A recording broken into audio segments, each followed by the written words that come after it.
Rispa. 1 Samuel capítulo 15 e 2 Samuel capítulo 21. Quando Saul era rei sobre Israel, era um grande soldado e venceu muitas batalhas, mas ele não era obediente a Deus. Se Deus queria que alguma coisa fosse feita de uma certa maneira, Saul com certeza a fazia de outra maneira. Ele sempre tinha uma boa razão para o que fazia, mas não era obediência.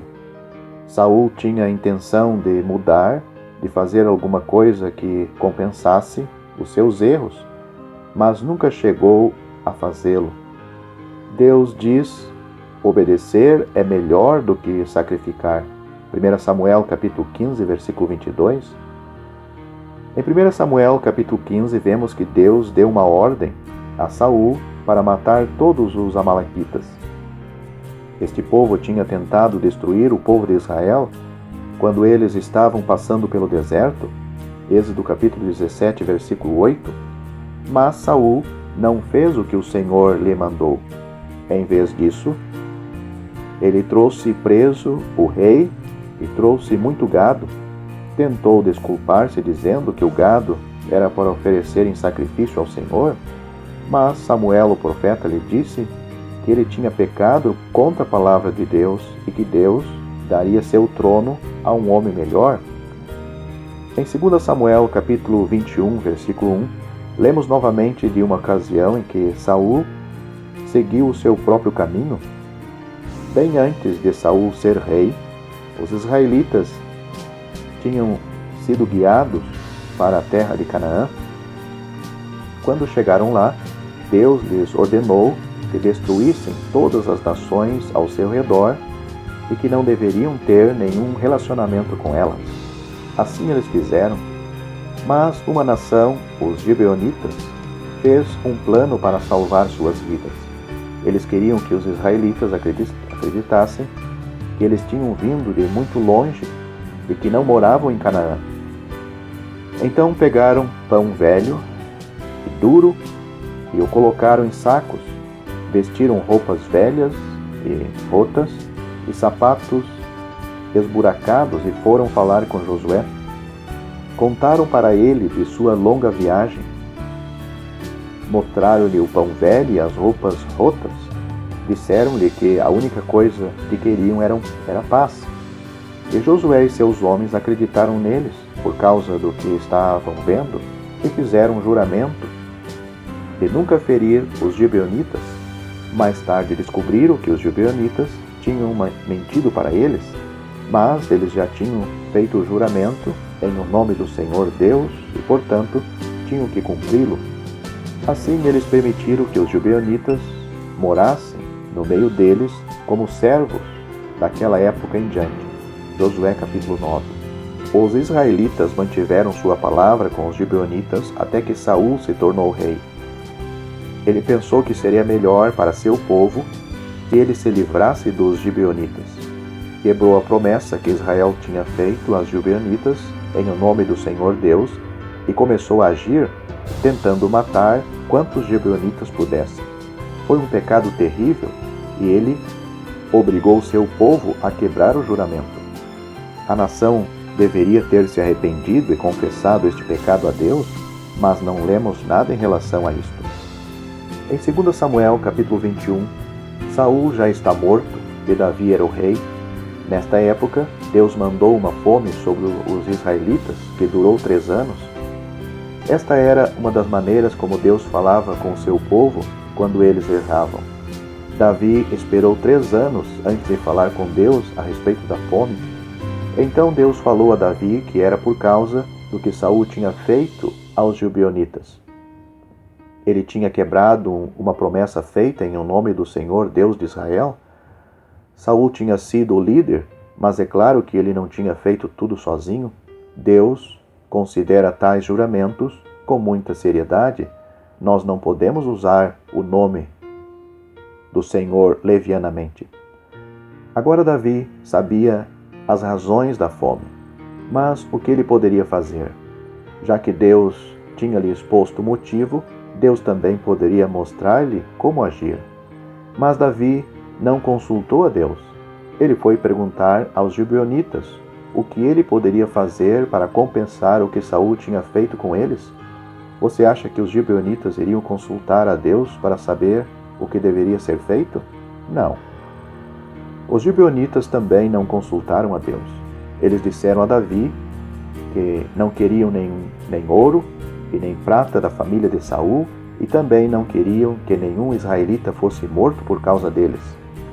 Talvez fossem essas palavras que fizeram com que Davi se sentisse seguro em prometer fazer qualquer coisa que eles pedissem. Os gibeonitas disseram: Saul queria matar a todos nós. Então, entregue-nos 7 de seus filhos para que nós os enforquemos. Os gibeonitas não adoravam a Deus, mas tinham vivido entre o povo de Deus, tendo suficiente conhecimento a respeito das leis de Deus. Mas eles resolveram fazer suas próprias leis, pois em Deuteronômio, capítulo 24, versículo 16, lemos: Os pais não serão mortos em lugar dos filhos, nem os filhos em lugar dos pais. Era contra a lei de Deus que um filho pagasse por um pecado cometido por seu pai. E Davi sabia muito bem isto, mas, mesmo assim, nem neste momento difícil se voltou para Deus a fim de pedir-lhe ajuda, mas concordou em fazer o que os gibeonitas pediram. Você gostaria da tarefa de escolher quais os filhos de Saul seriam mortos? Davi escolheu 2 filhos e 5 netos de Saul para pagar o terrível preço com suas próprias vidas. A Bíblia não diz que estas 7 pessoas fizeram alguma coisa de errado, no entanto, elas morreram. Os gibeonitas levaram estes 7 homens e os enforcaram juntos, deixando seus corpos pendurados. A lei dizia que qualquer pessoa que fosse enforcada não devia ser deixada a noite inteira naquele lugar. Tinha que ser enterrada ao entardecer, Deuteronômio, capítulo 21, versículo 23. Mas os gibeonitas não enterraram estes filhos e netos de Saul. Os deixaram ali pendurados. Que cena terrível seria aquela! Ninguém poderia ficar olhando por muito tempo. Mas Rispa olhou. É aqui que a Bíblia conta a sua história. Rispa era uma das esposas de Saul, e os 2 filhos que foram enforcados eram filhos dela. Já era terrível demais que os seus filhos tivessem sido escolhidos para morrer, mas deixá-los ali pendurados era demais para o amor de mãe. Ela pegou um pano de saco e ergueu ali uma tenda para si mesma, junto aos corpos, e ali ela ficou guardando-os. Não permitiu que os pássaros chegassem perto de dia e nem os animais à noite. Rispa mostrou seu amor pelos seus filhos. Não podia fazer nada para evitar a morte deles, mas ela não ia deixar que seus corpos fossem mutilados. Rispa tinha amado seus filhos em vida e não os abandonou na morte. A Bíblia diz que ela começou a sua vigília na época da ceifa e que ficou até que sobre eles caiu a água do céu. 1 Samuel, capítulo 21, versículo 10. Era como se ela soubesse que Deus enviaria chuva somente quando suas exigências fossem cumpridas. Finalmente, alguém contou ao rei Davi o que Rispa estava fazendo. Ele se sentiu tocado, ordenou que seus homens fossem pegar os ossos de Saul e de Jonatas, assim como os ossos dos 7 homens, e que enterrassem a todos eles.